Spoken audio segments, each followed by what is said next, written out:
debate which a great university should promote. As you know, we're going to listen to a discussion about the nature of human beings and the question of their ultimate origin. The fact that there are so many people crowding the Sheldonian, the fact that there are two other theatres in Oxford which are packed, and the fact that the proceedings are being streamed live on the web to all parts of the world does underline the importance of this event. I'm told that they're listening or going to listen to you in the middle of the night in Australia.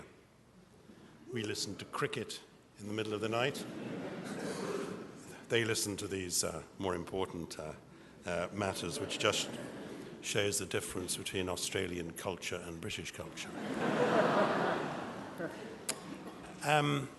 Obviously, the fact that there are so many of you here this afternoon is largely because of the eminence of our debaters, Dr. Williams, Professor Dawkins, and Sir Anthony Kenny, not only one of Oxford's great philosophers, but perhaps even more important, the former Master of Balliol. It is wonderful that both Dr. Williams and Professor Dawkins, who of course have been associated with the university as teachers and scholars over the years, have come to Oxford this afternoon, have come to the Sheldonian for this debate, so we're tremendously grateful to you. Now, there are many charming things about this theatre. As some of you who don't know already will discover, they don't include the seating. But if you think you're uncomfortable, you should try that throne up there, which is a complete nightmare. But one of the charms is, of course, the recently renovated ceiling, which shows, which has a depiction allegorically of the descent of truth on the arts and sciences, which is, of course, what we're going to experience during the course of the next hour or more. So without any further remarks, I'd like to ask Sir Anthony Kenny to chair and, I'm sure, take part in the discussion. Thank you both. Thank you all very much.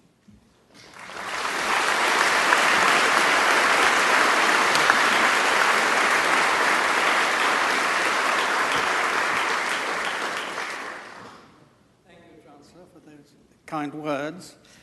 I'd like to make a few housekeeping remarks initially. The discussion will last until 5:30, but it will end quite promptly. We are all agreed that we would prefer there to be no applause, please, until, if you feel like it, at the very end. A number of you have been kind enough to submit questions in advance. Questions have been circulated to the three of us. And what will happen is that if at a suitable point in the debate it appears to one or other of us that a question is particularly apposite, we will then read it from the cards which have been provided. I'm sure we all have cards in our own hands, but it's nice to have these trumps which have been supplied.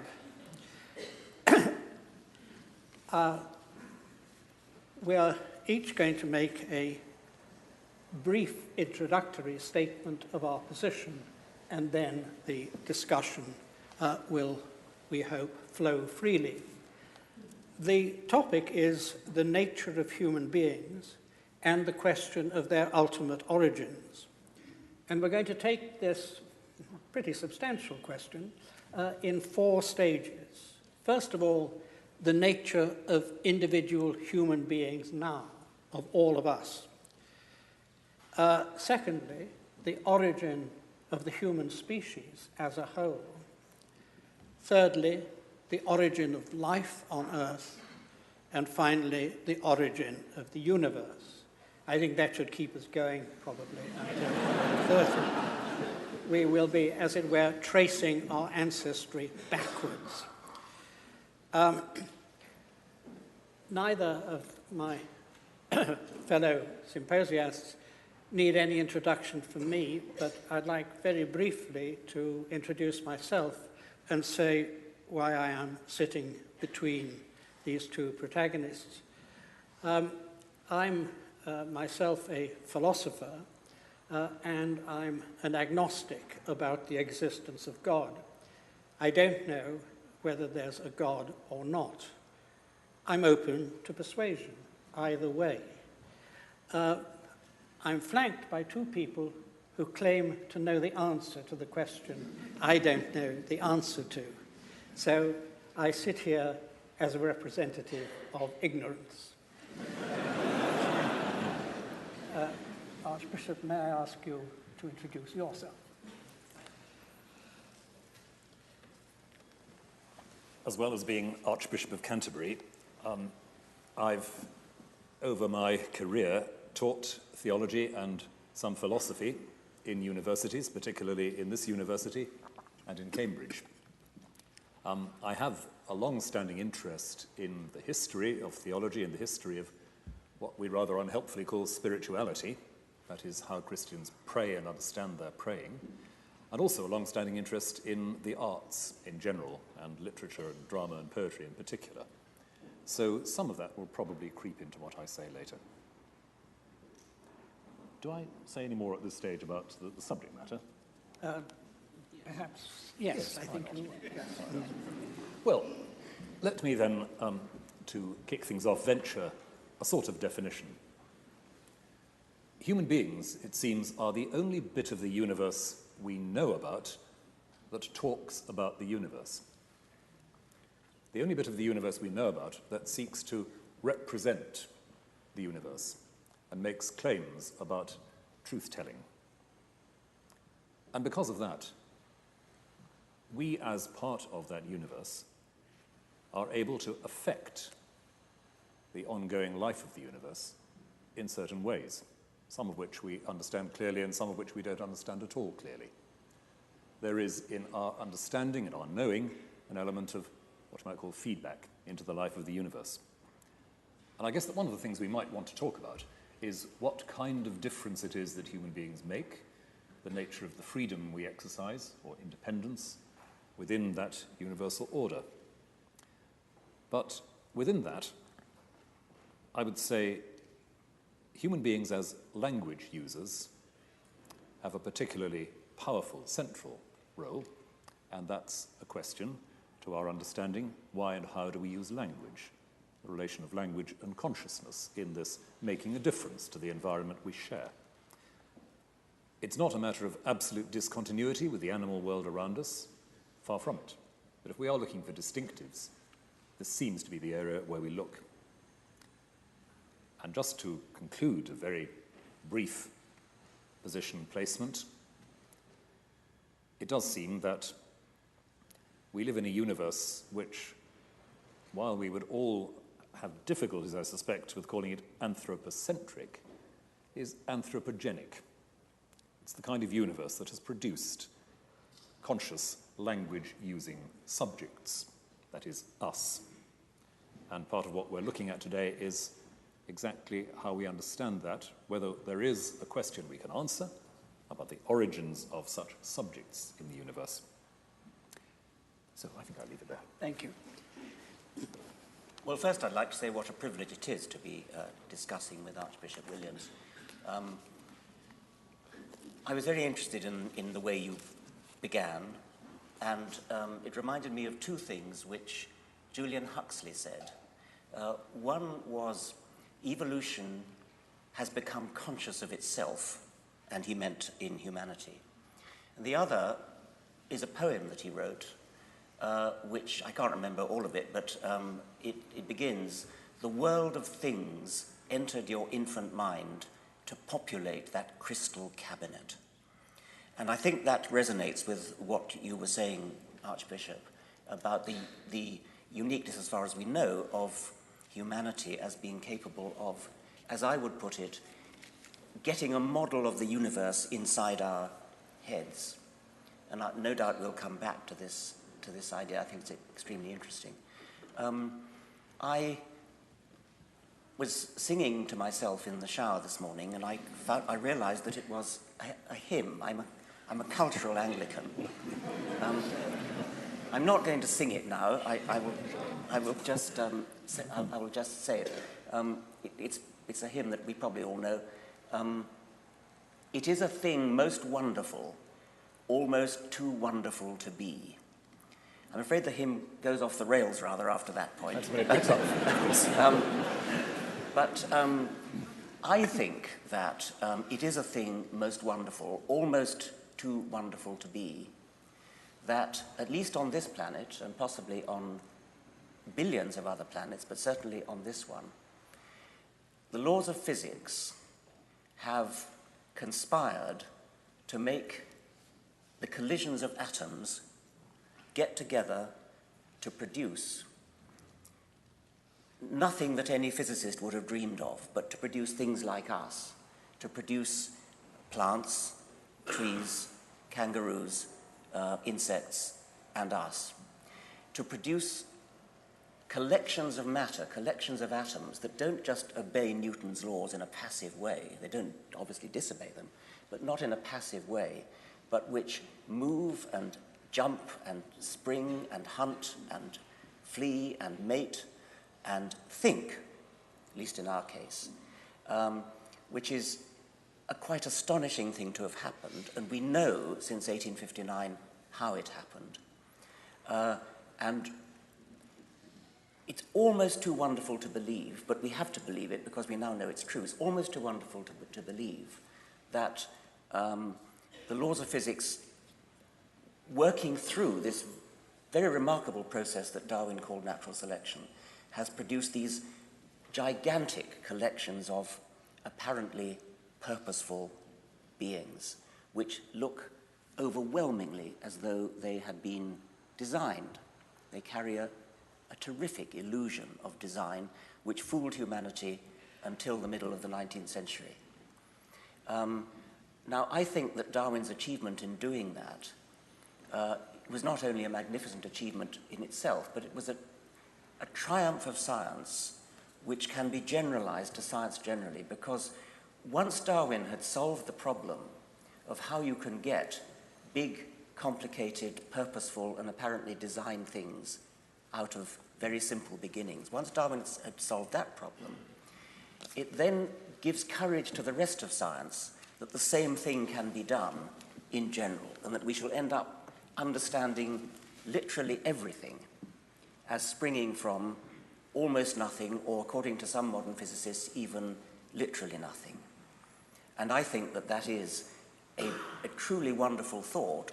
When I say almost too wonderful to be, it's a thought that is extremely hard to comprehend and believe, and many people have great difficulty in believing it, and resort to what in my view is an unsatisfactory resolution to the problem, which is to say, an intelligence did it. That seems to me to be an evasion of the question, an evasion of the scientific responsibility to understand how things come about, how complicated things come about in terms of simple things. So I'll stop there for a minute. Thank you.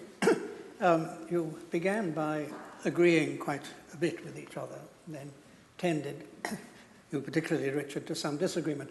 Before I stoke that disagreement, I'd like to make sure that we do agree on three very simple things. That is, that the three of us all believe in truth, namely, that there is such a thing as objective truth, and it's not just an ideological construct to keep the lower classes down, or whatever postmodernists say. Secondly, that we all believe in logic. That is, that we think that if two statements flatly contradict each other, they can't both be true.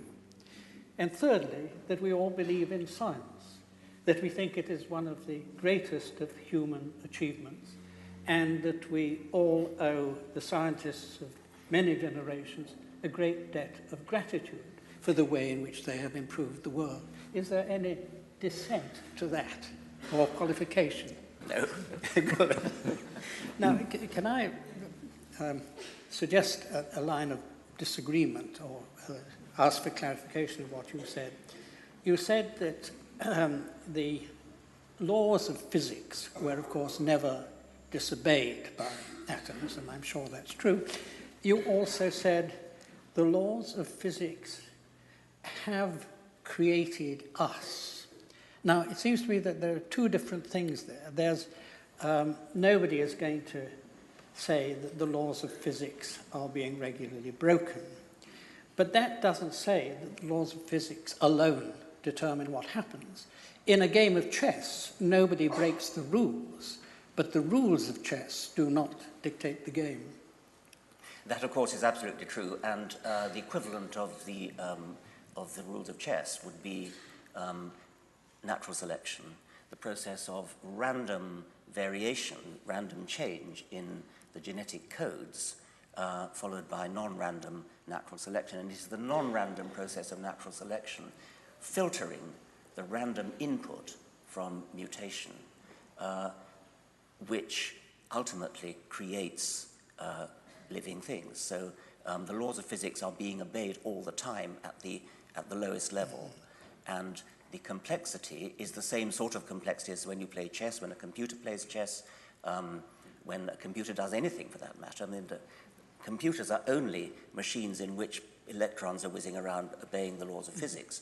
But the layers of complexity on top of that, the layers of software complexity, produce the ability to play chess or do a spreadsheet or whatever it is.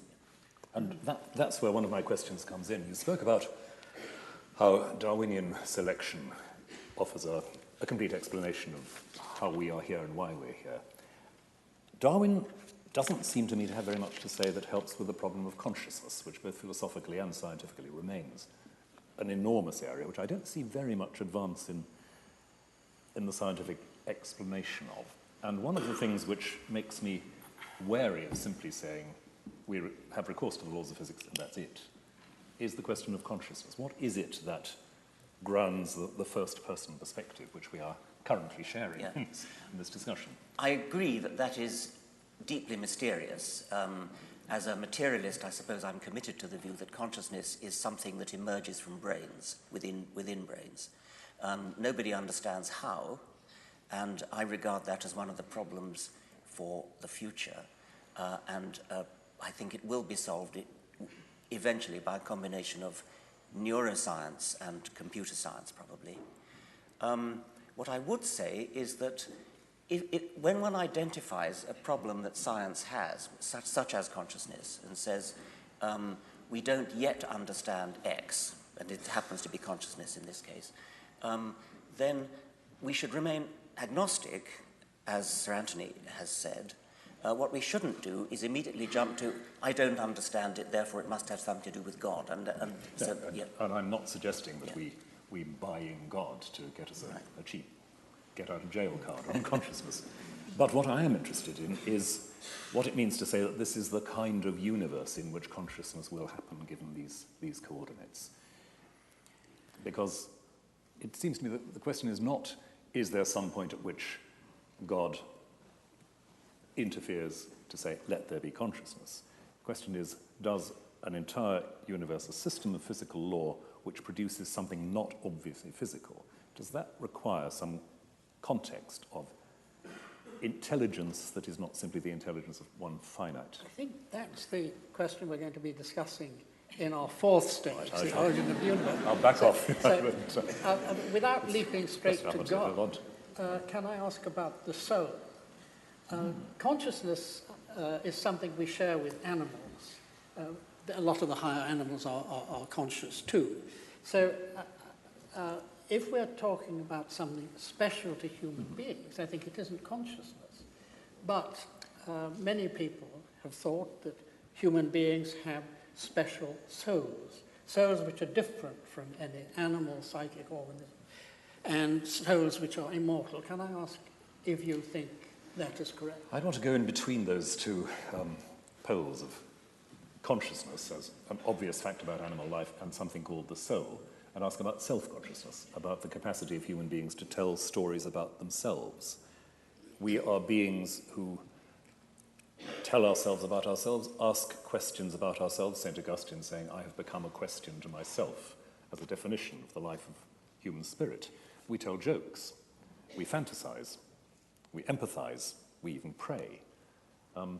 All of that is an activity of self-reflexive consciousness in a way which doesn't seem to fit at the animal level, and that seems to me to have something to do with the fact that some of us believe we are capable of a relationship with that unconditional creative energy that we call God.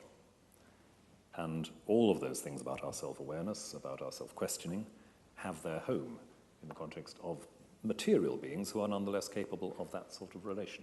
So I'm wary of talking about a soul as if it were, as in the cartoons, a rather ghostly form of the body that sort of flies away into the middle distance. And I'm happier with a tradition you'll be very familiar with, talking about the soul as the form of the body. This is how this particular kind of material being has meaning, has communicative and self-communicative capacity.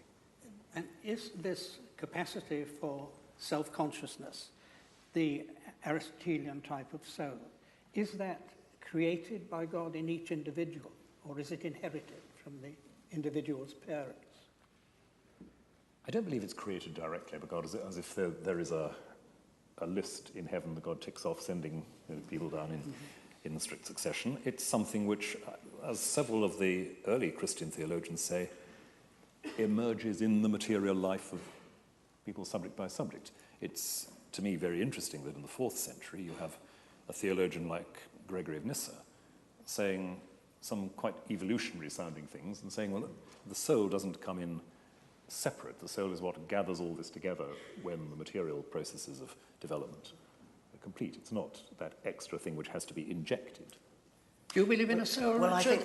I think that consciousness, that phrase gathering together, is possibly quite insightful about what actually happens about consciousness in the development of a baby. And I think that there's been quite good suggestions that a baby is a sort of mixture of an assortment of different semi-individuals who gradually fuse themselves together to become what we think of as our individuality, as our conscious self. And I think there are some philosophers who feel that consciousness should be seen as a kind of illusion to bring together all the different aspects of our mind. But I thought, Archbishop, you didn't really answer what Sir Anthony was asking, because he wanted to know whether you believe the soul survives death. And You didn't actually ask me that, but I'm quite happy to come to it. I thought you did you? At the very beginning, but Yes. you're quite right, I didn't in the last moment. But please answer.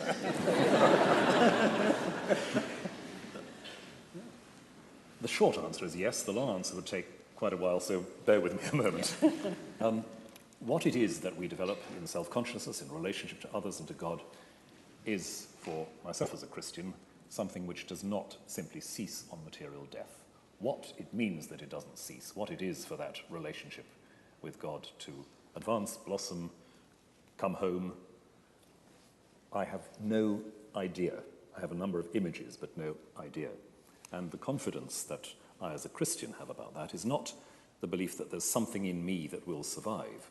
It's a belief in the kind of God who does not terminate the relationship initiated from God's side as I develop and grow. But could I just come back very briefly on one of your phrases about consciousness as an illusion? Yes. I've come across this sort of language, and I have to say it baffles me rather. Yes. Because if consciousness is an illusion, what isn't? I mean, the concept of an illusion presupposes that there is that's correct fair enough. Yes, way that's of fair perceiving. enough. Yeah. And I find that there's a lot of that slippage going on in some of the writing in this area. Consciousness is a mistake. But to talk about mistakes, we have to have a framework in which it makes sense to distinguish between mistake and a correct observation. Consciousness is an illusion, but we need, therefore, a distinction between illusion and correct perception, or even, well, I could go on, but you see the point. Yes. And To say that consciousness is something emerging to resolve the problems, if you like, of discrete ETE perception is not quite the same as saying it's an illusion, or to say with Daniel Dennett that there is no evidence for consciousness. I scratch my head profoundly of that one. I have a colleague who when one gets into this argument and they come to the point where one says, well, we don't actually have any evidence that any of the rest of us are maybe I'm the only one who is, and so on. And he finishes the conversation by saying, I'm not conscious. The thing that really baffles me about consciousness is that I can kind of see that one could program a computer to behave exactly as though it were conscious, to pass the Turing test and actually fool people into thinking that it was conscious. But I still have trouble believing it actually would be, and yet I think I have to be committed to the view that it would be.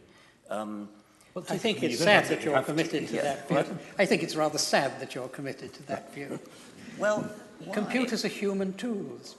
They can't even add 2 and 2 together. They are tools that are used by human beings, by human programmers. They can't even tell the time, and they wouldn't know what to do it if they did. Put it another way, if I may.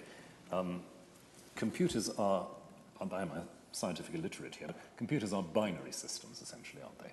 That's what they work on. At bottom they are, yes, but that may not be a very helpful way to put it. But if they are fundamentally binary systems, does that mean that the way the human mind operates is invariably and always reducibly binary, or are there other? Oh no, it's just a technical convenience that they're binary. I mean, what matters is the software, which builds upon the binary events that are going on at the base. But then the question is, isn't it, whether the binary-based system of a computer can, given its dependence on input, given its dependence on certain fixed processes, whether it could move towards a state that was not, like our minds, able to operate in a non-binary. No, I think it's a red herring with the binary. I mean, you could have a quaternary computer or an octal computer. I mean, it's just accidental that it happens to be an engineering convenience that computers are binary. Once you get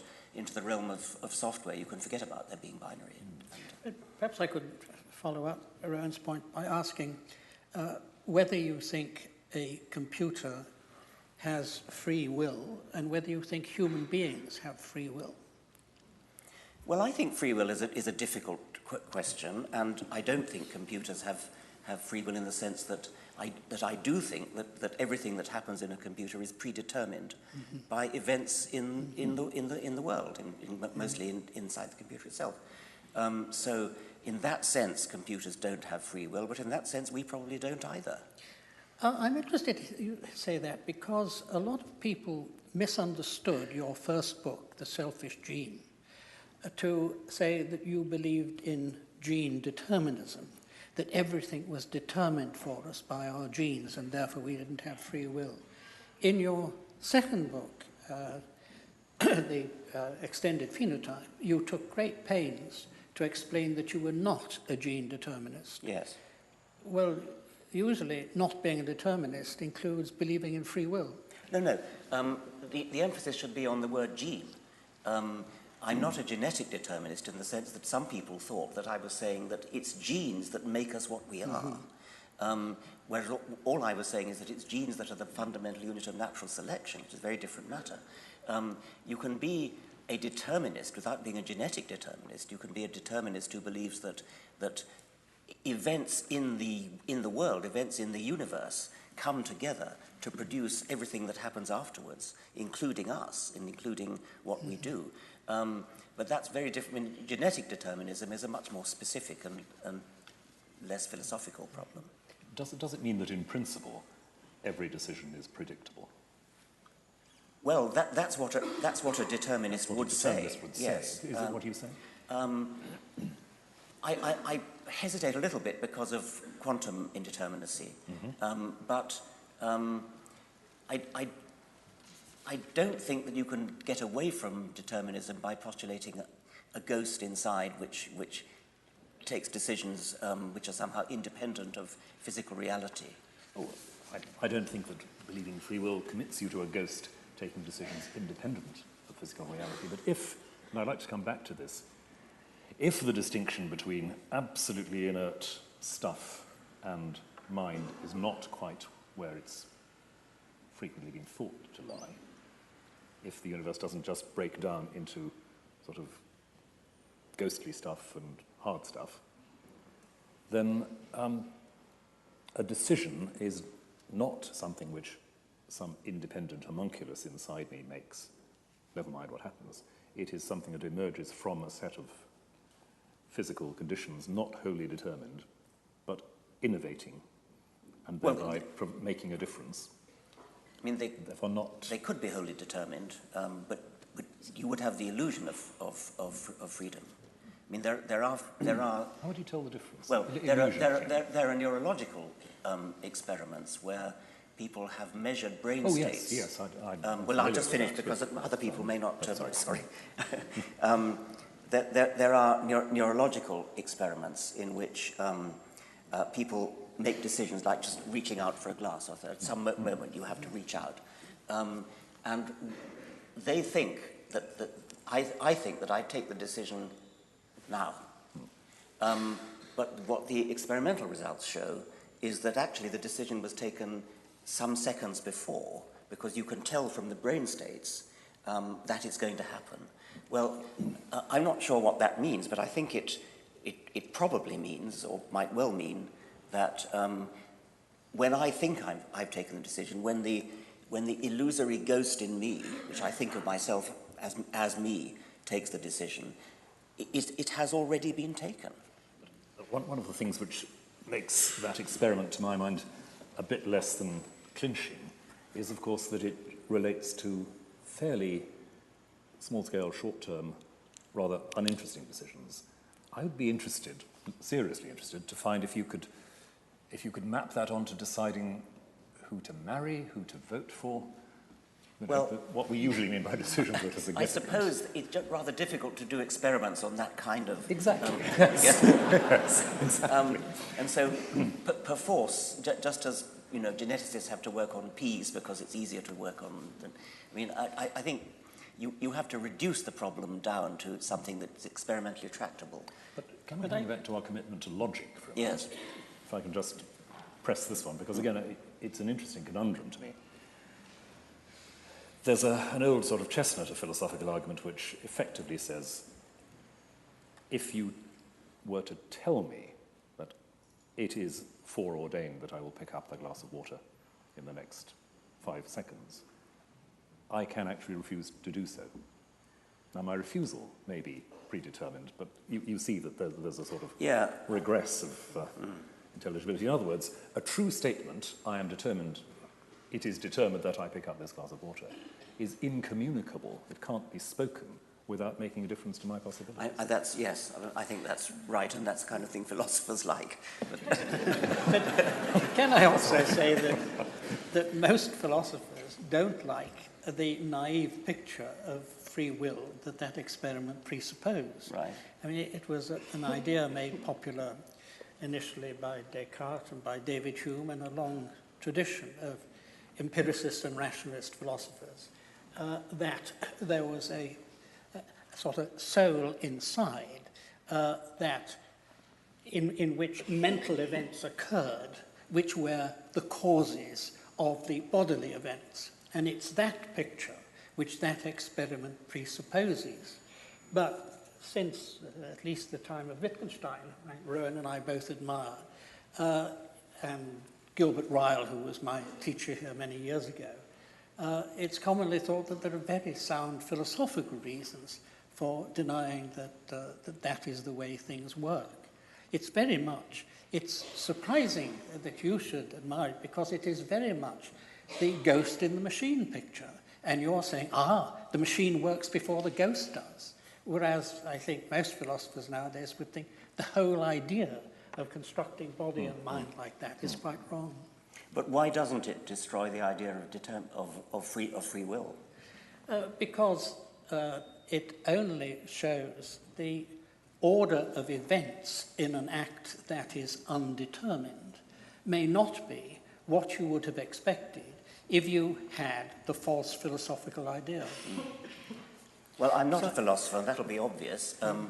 Perhaps you should have invited a philosopher to Perhaps we should move from our question one about human beings. But could I just round it off with taking up something that you said, Rowan? You said, when you were talking about possible immortality, that as a Christian you thought this and that. So do I take it that that means that you think the immortality of the soul or survival of any kind is a matter of faith and not something that can be proved by reason, as many philosophers in the past thought it could?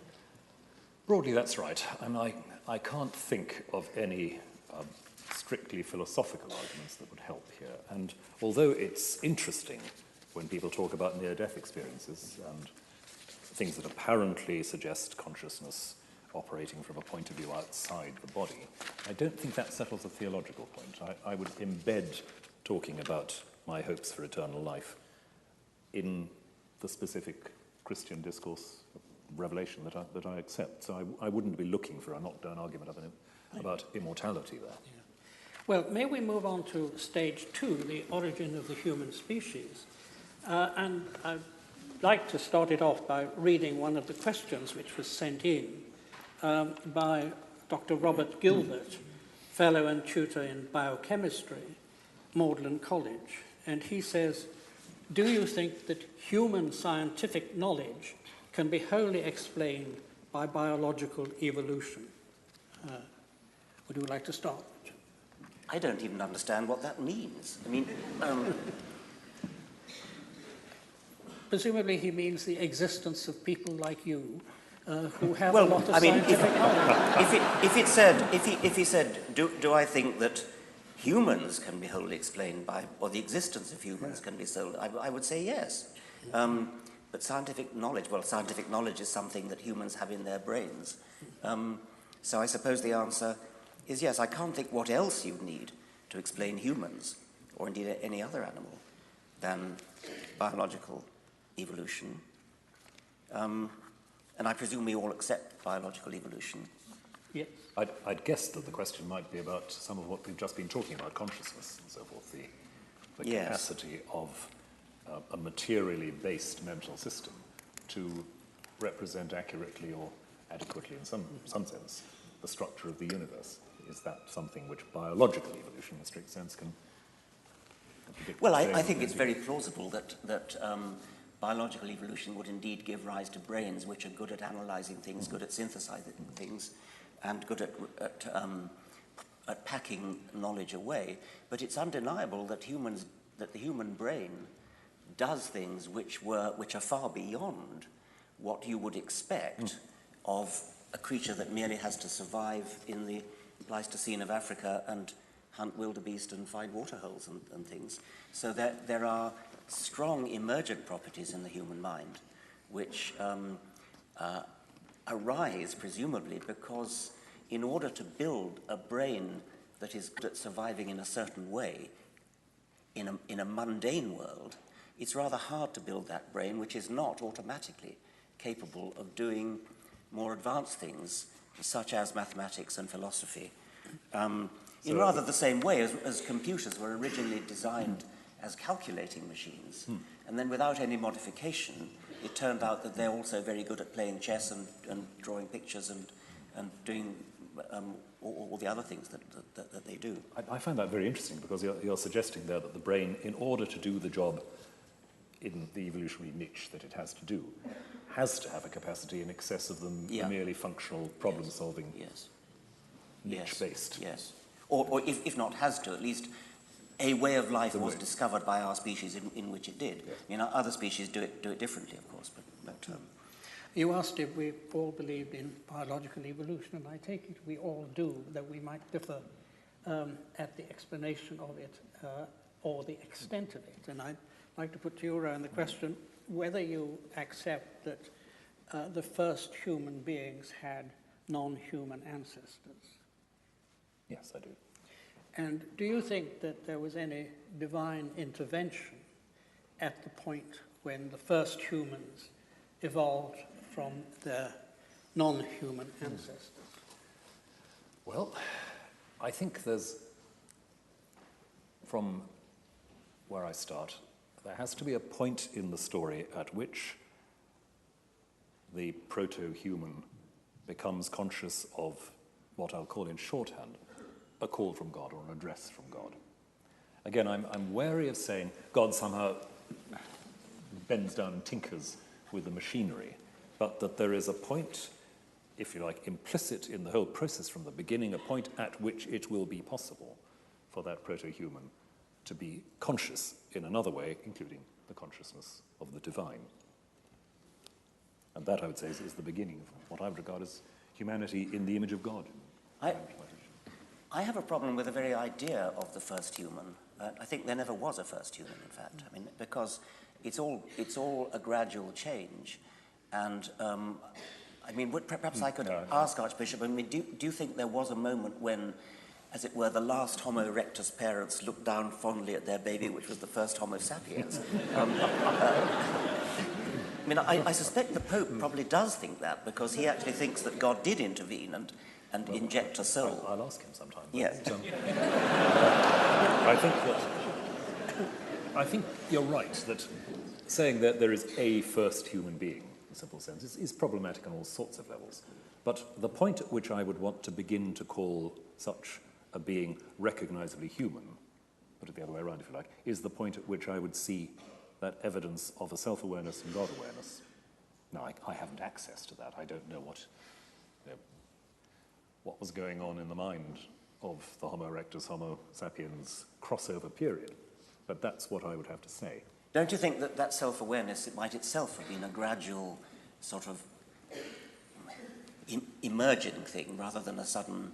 I mean, you know, people do experiments on chimpanzees, which they call self-awareness experiments, where they put lipstick on the cheek or something and see whether the chimpanzee, when it looks in a mirror, says, that must be me, and starts to... Well, that's one attempt that experimental psychologists have made to investigate self-awareness. I should have thought there is self-awareness way before you would even start to call it human. I was going to ask about this blurring between the two. Does that mean that there is not a point when a new species emerges? I think so, yes. I mean, there may in some special cases be a macro-mutational step where, this happens in plants especially, where a new species just suddenly comes into existence and is instantly incapable of interbreeding with the old one. But in animals, I think generally it's not the case that there is a sudden moment when a new species comes into existence. So there's going to be happy interbreeding between not quite humans and let's say humans. Suppose we did a thought experiment in which we could go in a time machine back to anywhere we like in history, in evolutionary history. Then you would gradually have a fading out of the ability to interbreed as you go further and further back. So if you did the thought experiment of hopping backwards in, say, 100,000-year steps in a time machine, and at each time you land and you take on board one passenger, and you cart that passenger back another 100,000 years, and then you see whether you can interbreed with the chaps that you meet when you get there. I'm suggesting that maybe 100,000 is too long, maybe 10,000 years. That every 10,000 years stop, the most recent additions to the passenger list will always be capable of interbreeding with the next lot, and probably the next but one. But that there comes a point when the next but 10, for example, can't interbreed, and it's a gradual fading out of ability to interbreed. And the interbreeding, by the way, of course, is the standard criterion for members of the same species. You don't have any problem with language emerging by natural selection? Well, that's very interesting because, language, true syntactic language, as opposed to the many communication systems that non-human animals have. Recursive, self-embedded syntactic structures. that seems to be uniquely human. And I had always supposed by that... recursive syntactic structures, you mean having words in it like if, not? That's right, yes. The adjective noun or the adjective noun, which adverbally verbed in the verb of the noun, all that sort of... which no other species can do. Now, there is some very interesting evidence that I think there are 2 or 3 genes, I've forgotten what they're called, which have mutated so that they're different in us from chimpanzees. There are lots of other genes that are, but these particular ones are of great interest because when humans, mutant humans who have reverted back to the chimpanzee state, can't talk.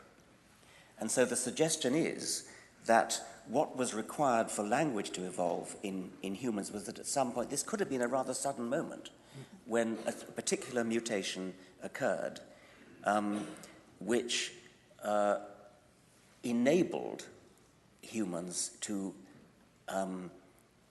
use recursive syntax.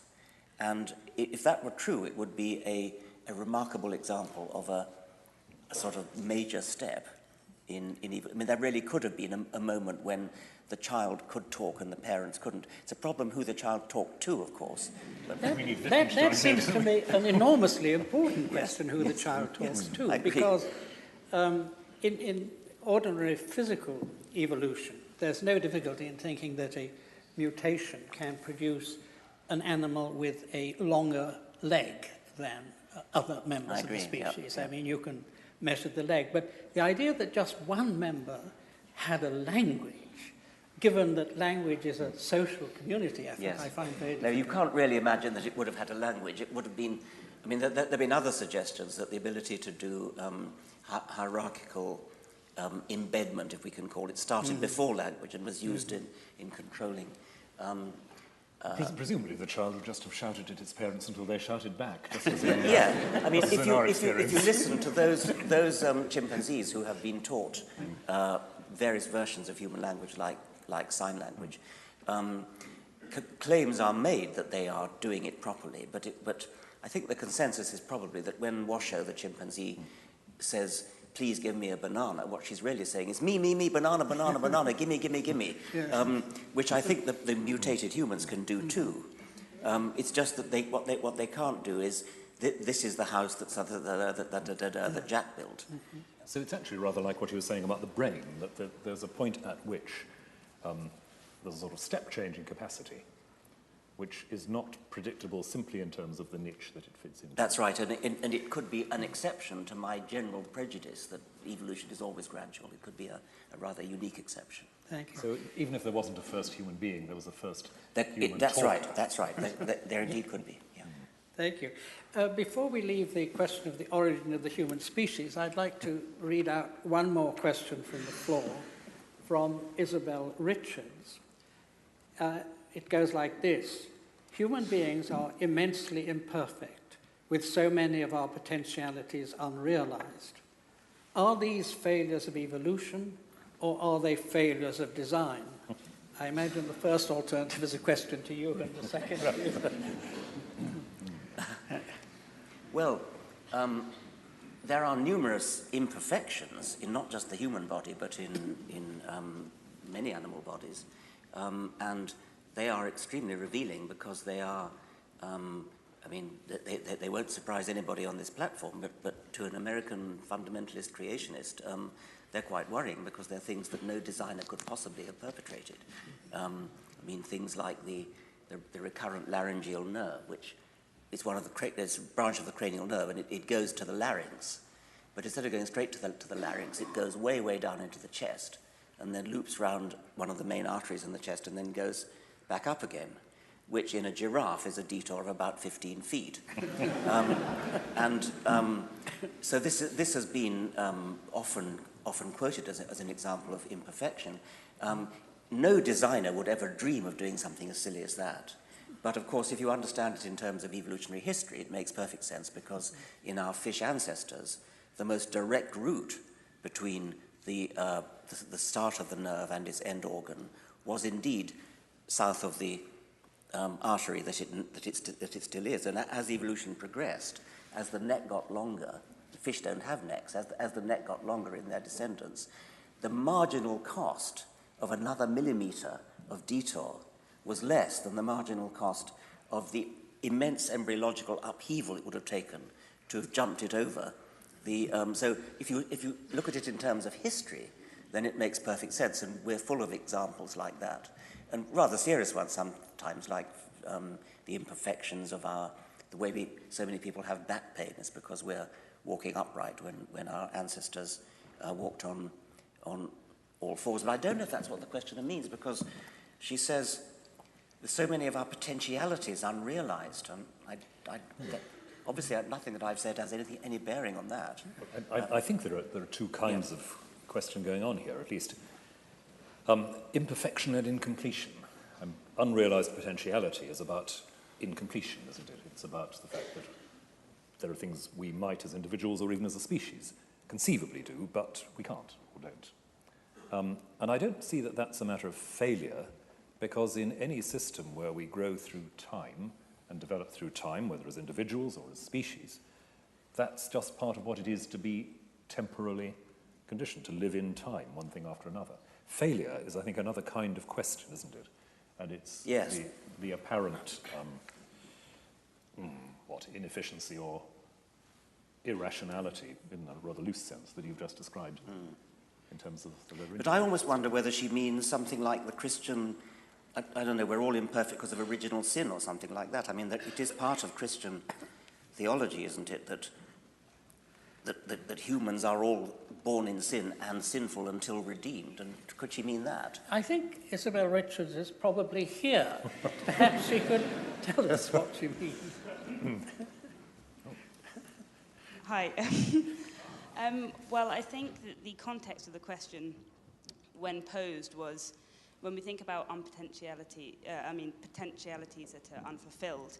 The context originally of the thought of this question was, when a mother has a child and the child, for example, dies without being able to fulfill what could be its full life, and that there are these tragic moments in people's lives, and you, as humans, want to try and explain or to try and come to terms with what those things mean. And I think the question is based around, do we need a sort of explanation for the fact that those things are unfulfilled? Is that something that evolution will eventually, for example, get rid of? Is there some sort of end game, or is on the other hand, I think you've made clear the question, and I think it is much more a question to the Archbishop than to... Well, my answer would just be, it's tough. Stuff happens. So evolution... Can we let the Archbishop answer, please?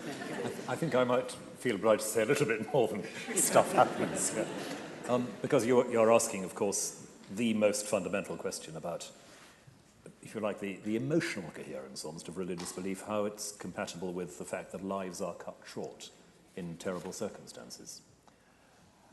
I haven't got a mega theory that will sort this out. I have a kind of bottom line of understanding that in a world where change and chance are, from the point of view of any individual, uncontrollable, tragic accidents happen, that there is no way, or perhaps that's just an elegant version of stuff happens. I hope it's not quite that. But that is one of the things that happens in a world where we are not in control of our circumstances. I mean, it's of course inherent in the very idea of natural selection that distress happens. Far from evolution getting rid of the problems that you're talking about, it's the very essence of natural selection that unfortunate things happen. Death, non-random death before reproduction, is what natural selection is all about, and it's tragic. And if one looks around the world and sees the sheer amount of suffering that there is in the animal kingdom as well as in the human, it is exactly as you would expect it to be if it were just the blind forces of nature acting, if there were no overarching purpose in the world. It's one of the strongest points one can make, and Darwin himself said it, that I find it impossible to believe in believe that the Ichneumonidae, that's a family of wasps who torture their victims in horrible ways, could be created by a beneficent deity, something like that. It's utterly foreign to the scientific way of thinking to say, oh, isn't the world terrible? Shouldn't evolution do something about it? It's because it's terrible that evolution produces the results that it does. So this really is much more of a problem for you, isn't it? I think it is. And also, the point that Richard made about, as it were, design faults. I mean, our eyes having been put in backwards and that kind of thing. They make, but perhaps you don't believe that the universe was actually designed. All we've got to go on when we use a word like design is what it's like for us to design things. And that's a fairly short-term exercise with controllable material. I don't know, for obvious reasons, what it might be like to create a universe. I avoid the word design there. That there should be a universe which is intelligible, that it hangs together, that in various ways its processes converge to certain ends. Yes, that's part of what I mean by believing that God created the universe and that our God is an intelligent God. That involves God in what I'd call the micromanagement of the process, so that there are, rapid excursions to adjust the mechanisms when they're not doing well. That I find very difficult, because it runs straight into the worst, morally the worst kind of case that you're talking about. If God can do that, why doesn't he do it more? Can we move now on to our third topic, the origin of life?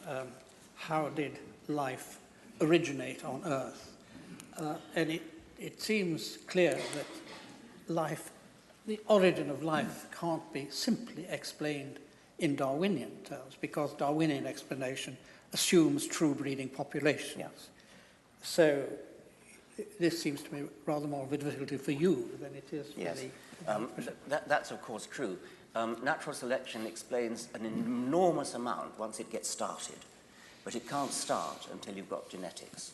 And so there has to be a kind of protogenetics before there's life, meaning that there has to be self-replicating molecules, is probably the best way to put it. And so the whole enterprise to understand the origin of life is an enterprise to imagine what it was like in the sea, probably in the sea anyway, in the world, before there was life, when there were molecules bumbling around and self-replicating molecules that made copies of themselves came into existence by sheer luck. This is an event that only had to happen once, unlike all the subsequent things that happened in evolution, where there's a repetition billions and billions of times of the same kinds of things going on. The origin of life would have been, I'm not saying it was a unique event, but it doesn't have to be any more than a unique event. Once that happened, then the whole process took off. Nobody knows how it happened. There have been various theories about it, and the currently most fashionable theory is the so-called RNA world theory, where the idea is that the original genetic molecule probably wasn't DNA. It almost certainly wasn't DNA. DNA is too complicated. But it could have been RNA or something like RNA, which has the property of being a good catalyst, a good enzyme, as well as being a good replicator. And those are the two properties that you need. DNA is a very good replicator, but a terrible catalyst. And protein is a good catalyst, but a terrible replicator. RNA is reasonably good at both. And so it's possible that it all started off with RNA, and then the twin functions diverged, and DNA, as it were, usurped the replication function, while protein usurped the enzymatic function. That's the most fashionable theory now. I would like to say a little bit more about how improbable it might have been. I said it required sheer luck. And there is an argument, which I've put before, that it could have been an absolutely stupendous stroke of luck. And this is quite an interesting argument. It uses the anthropic principle. Since we know that there are probably about 10 to the 22 planets, at least, in the universe, the number of opportunities for life to evolve staggers the imagination. It is conceivable that we are alone in the universe, and actually quite a lot of people think we are and would want to believe we are. If we are alone in the universe, then it follows that the origin of life on this planet was a quite stupefyingly rare and improbable event. And that would be a very odd consequence, because what it would mean is that when chemists look for a theory like the RNA world theory, when they look for a theory, they're not looking for a plausible theory at all. They're looking for a highly implausible theory. Because if it were plausible that life could originate on a planet, then the universe would be crawling with life. And my view is that it probably is crawling with life, and therefore that it's not all that improbable. But by crawling with life, I might mean only 1 billion independent life forms have evolved. And 1 billion is such a tiny number compared to the number of planets that there are in the universe, that these islands of life in the universe could be so spread out that they never have any chance of meeting each other or even knowing each other. A sort of celestial Polynesia, without any canoes to yes. Richard, in several of your books, you've shown enormous ingenuity in proving that things which seem astronomically improbable are not astronomically improbable. But it seems to be a big step to move from saying that something was not astronomically impossible, so it actually happened. I mean, it's not astronomically impossible that the roof of the Sheldonian should fall on you in a moment's time. But I don't think that means it's going to happen. No. But remember that it only has to happen once in the history of and it only has to happen on one planet in the universe, and this is where the anthropic principle comes in. Could you explain to people what the anthropic principle is? If it's such an improbable event that it happened in only one planet in the universe, then that planet has to be this planet, because here we are. And that's the anthropic principle. When you say had to be this planet, what kind of necessity are you talking about? I mean, philosophers distinguish between metaphysical necessity and epistemic necessity. Epistemic necessity is the opposite of epistemic possibility. Something is epistemically possible if, for all we know, it might be true. But that doesn't mean that something is epistemically necessary, therefore means that we know it is true. But that doesn't mean that it was necessary in advance. I think you somewhere give an example yourself of somebody who's put before a firing squad of 10 marksmen, and they all miss. And people say, well, there must be some explanation for that. And he said, oh, no, it had to be that way because I'm still here. Yes. That doesn't seem to be a very good argument. That's the example of John Leslie, isn't it? Yes. No, the way I was using it, I don't know the words epistemic and so on, so I'm not going to use that. But there are so many planets in the universe that we are allowed to postulate a theory of the origin of life which has only a very, very, very low probability of happening. And the reason we're allowed to do that is that we are here on a planet where it manifestly happened. Because we're here, we're thinking about it, we're talking about it. So if it's true, I don't believe for a moment it's true that there's life on only one planet in the universe. But if anybody here wants to say there's life, that this planet is unique in having life, then they are entitled to do so because we know it happened here, we're sitting here talking about it. Therefore, if this planet had to be, with hindsight, it's not a necessity in advance, it's with hindsight, had to be the one where it did happen. I think John Leslie's argument is a little bit different. I don't think that applies to this. I think we will be coming back to the anthropic principle when we're talking about the origin of the universe. Yes. But before we do that, Can I just come back on one interesting question about the what you call the protogenetics or the Yes. pre-genetics. Is that as much as to say that even before we have a genetic scheme, we have the transfer of information? Yes. To put it Yes. rather crudely, and that, if you like, turning back your own point about the origins of humanity, there's no point in the universal story where we can say there is no information being. I think that might be one of the places where you would want to suggest that there was a sudden moment when something happened. Information in this context would mean that there are self-replicating entities, but there is more than one kind of them. So it's not enough just to have a self-replicating entity which makes infinite numbers of copies of itself, because then you don't get competition, you don't get variety. So it has to be something like DNA, probably nothing like as complex as DNA, but something like DNA where information means that there's heterogeneity in the types of entity that there are.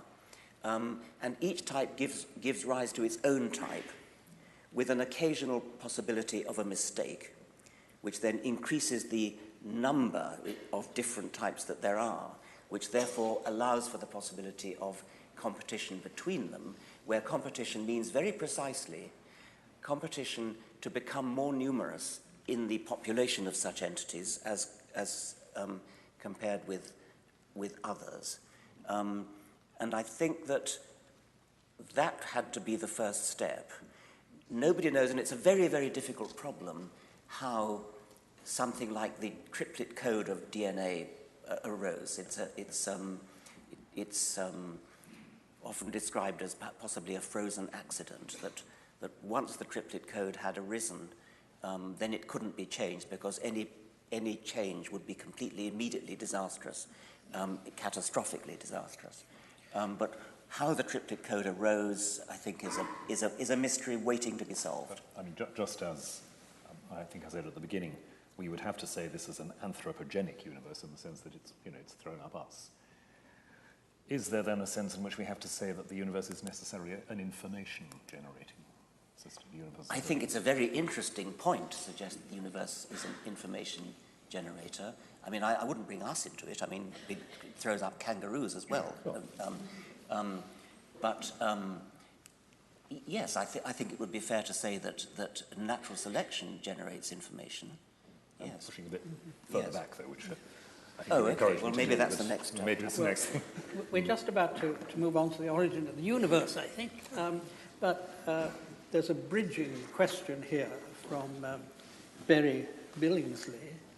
It says, surely if the truth is that the universe is billions of years old and life evolved, it would have been better when the Bible was written to say nothing about how humans began. Did the writers essentially get it wrong? This is probably one for me, isn't it? I can't imagine that the biblical writers were, if you like, faced with a set of options, including telling the truth that the universe is billions of years old and saying, oh, that's too difficult. The writers of the Bible, inspired as I believe they were nonetheless not inspired to do 21st century physics. They were inspired to pass on to their readers what God wanted them to know. Forgive the naked theology here, but I might as well come clean.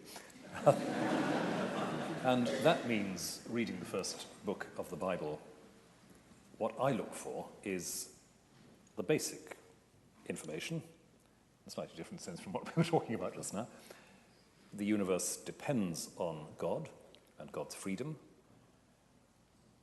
Humanity has a very distinctive role in that universe, and from the first measurable moment, humanity has made a rather conspicuous mess of that role. That's where the Bible begins. That's what I need to know, so to speak. And I don't think that it makes very much sense to talk about the writers of Scripture getting it wrong in the sense that there was lots of information available and they happened to get on the wrong bits of it.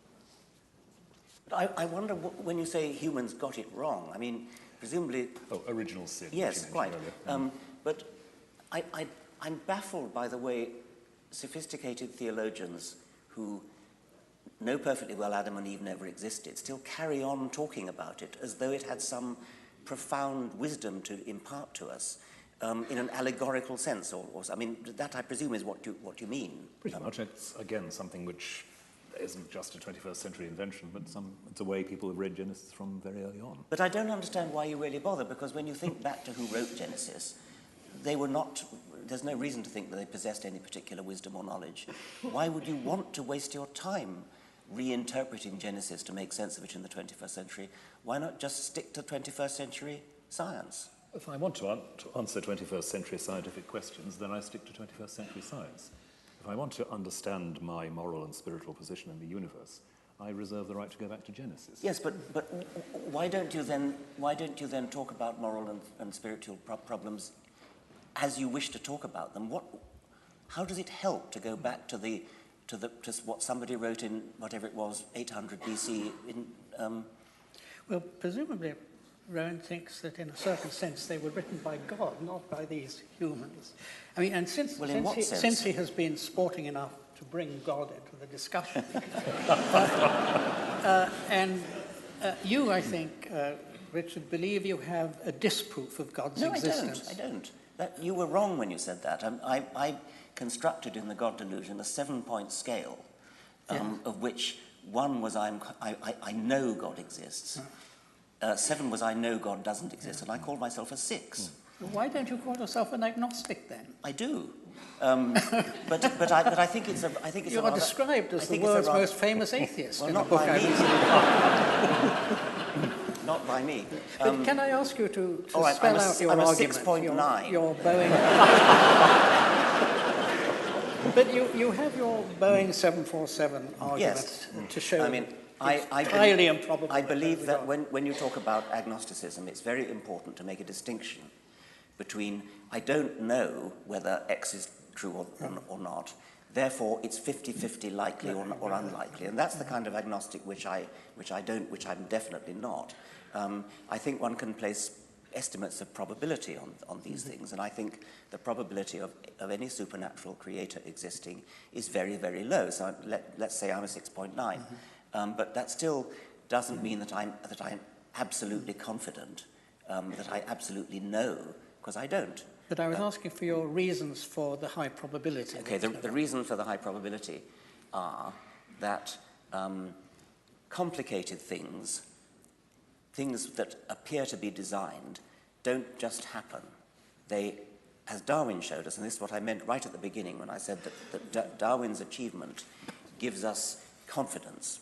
And the confidence that he gives us is because he showed how you can go this wonderful thing, almost too wonderful to be true, this wonderful thing that you can go from extreme simplicity, where there is no design, where there is no complexity, and after 4 billion years, you end up with us.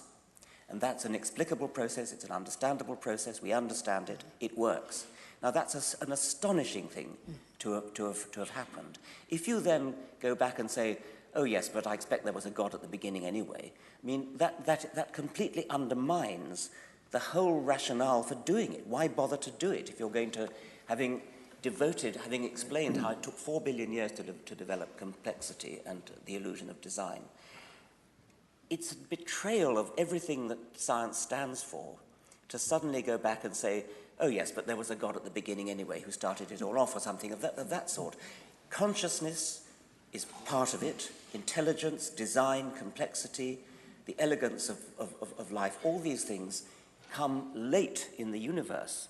They come after a long period of billions of years of evolution. It took 4 billion years on this planet. We don't know how long it took on other planets, if there are. But it's not something that just happens. That's the Boeing 747 argument. But I thought your Boeing 747 argument was that complexity can only be produced by, that a God could only produce the whole evolutionary story if it was more complex than the whole evolutionary story. Well, I don't think it would have to be more complex, but it certainly couldn't be simple anyway. It would have to be, I mean, if we're asking God to be capable of designing the laws of physics, minimally designing the laws of physics, let's say, twiddling the knobs to get the universe's fundamental constants right in order to produce a universe, perhaps dealing with the chemical events of the origin of life. So he's got to be at least as complicated enough to do that, and he's got to forgive your sins and listen to your prayers and all that kind of thing. That's not a simple creature. Don't we have to distinguish between two senses of complexity? Yes. And of simplicity. There is complexity of structure and complexity of function. Now, traditionally, theologians have said that God was simple. That is to say, he had no structure. He was not spread out in space and time. But of course, in saying that he was omnipotent, they said that he had an enormous number of powers, an infinite number of powers. But there is a distinction between complexity of structure and complexity of function. Take my electric razor. It is a much more complicated machine than a cutthroat razor. The cutthroat razor is simple in structure, but it has more complex powers than the electric razor, because the electric razor can only be used to shave a beard, whereas the cutthroat razor could be used to cut a throat. Indeed, you needn't even have a cutthroat razor. You just find a stone, a flint, I really don't see what you're saying. I mean, you cannot be serious. Two senses of simplicity. Can I have a go? Yes, please. Yes. Yes, you three are. You can do better. Not that I know much about razors, but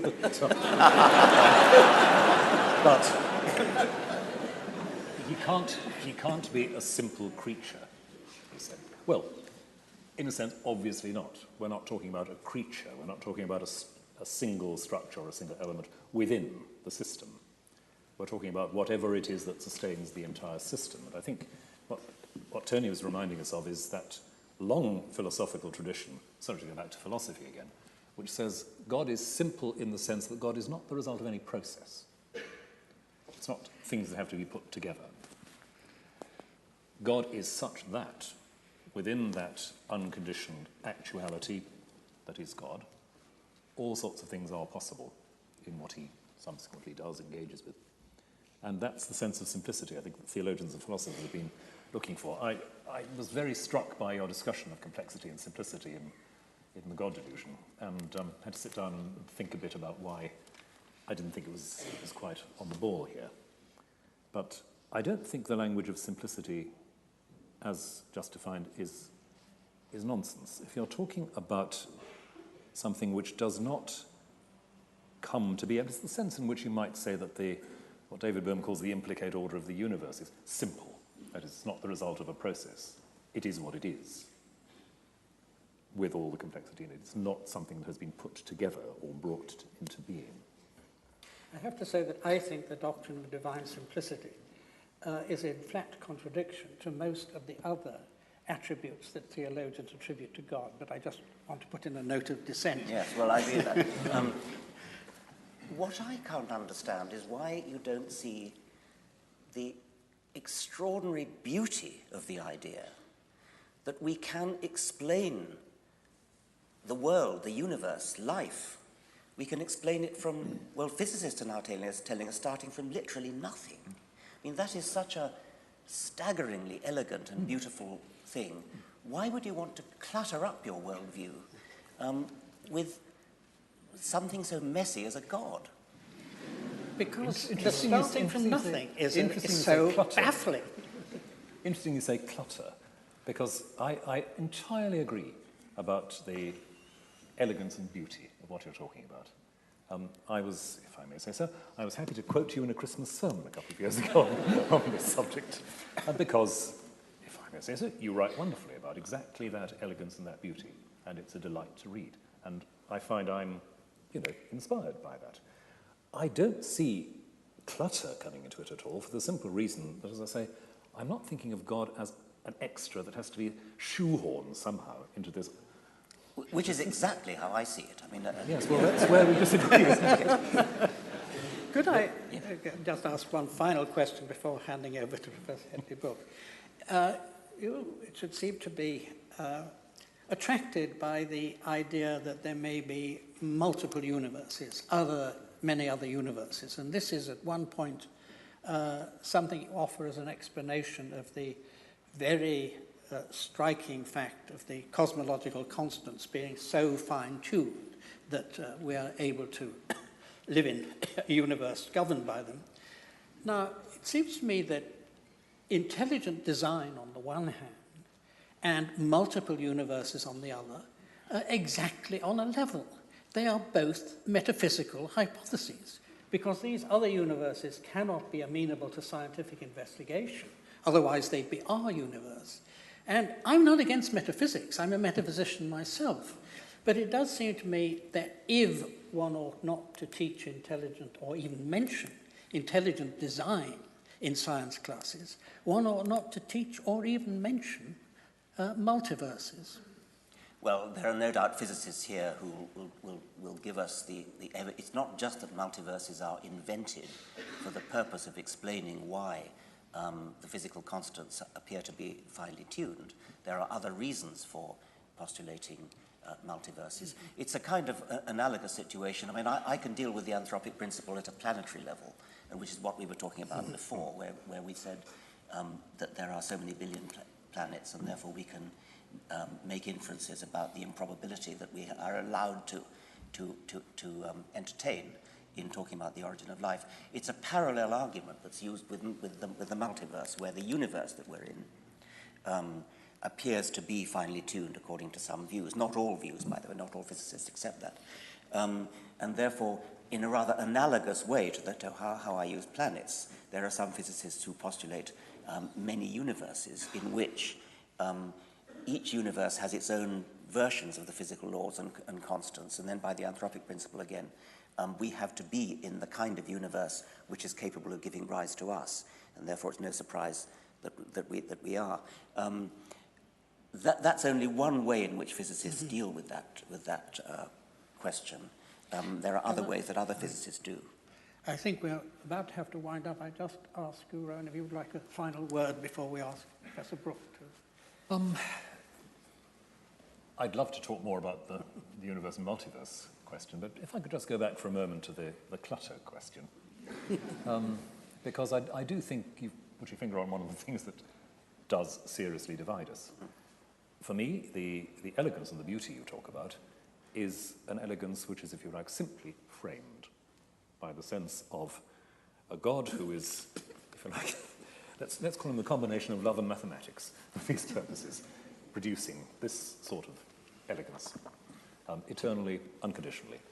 And I feel for that vision of the universe in the hand of God very much as you feel for what you've been talking about in terms of the elegance and beauty of the scientific explanation.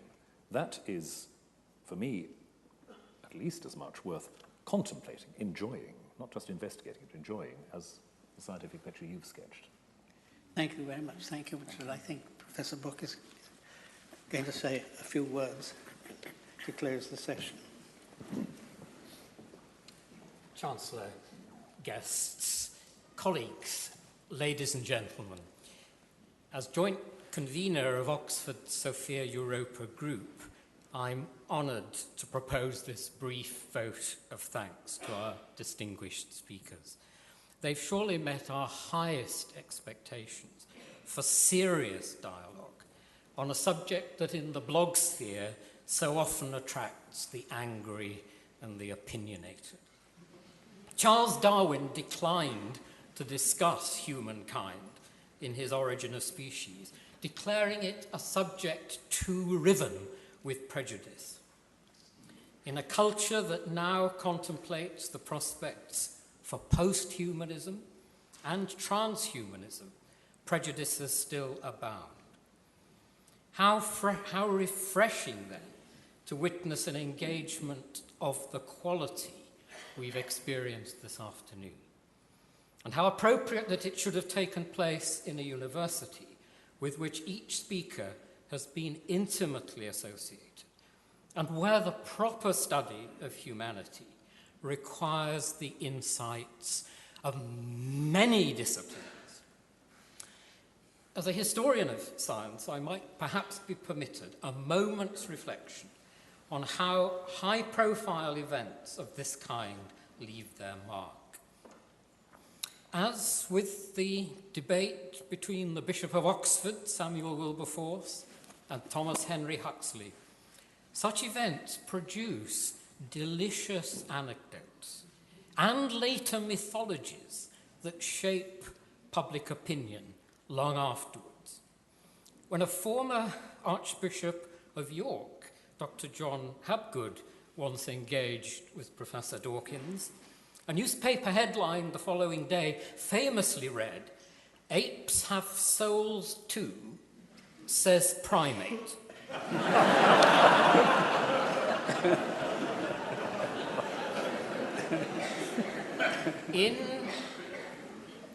In such debates, there can be no easy victories. Of that contretemps between Wilberforce and Huxley, it was reported at the time that each had found a foe worthy of their steel and made their charges and countercharges very much to their own satisfaction and the delight of their respective friends. This afternoon, we've been privileged to hear 3 interlocutors even more worthy of their steel. Their contributions will surely have pleased their friends, but they've done far more than that in enriching our understanding and in probing those fissures between theism, atheism, and agnosticism, even if all 3 were voted 6.9. We should thank all in the university who have planned this event and made its realization possible. And please show your special appreciation of our generous speakers.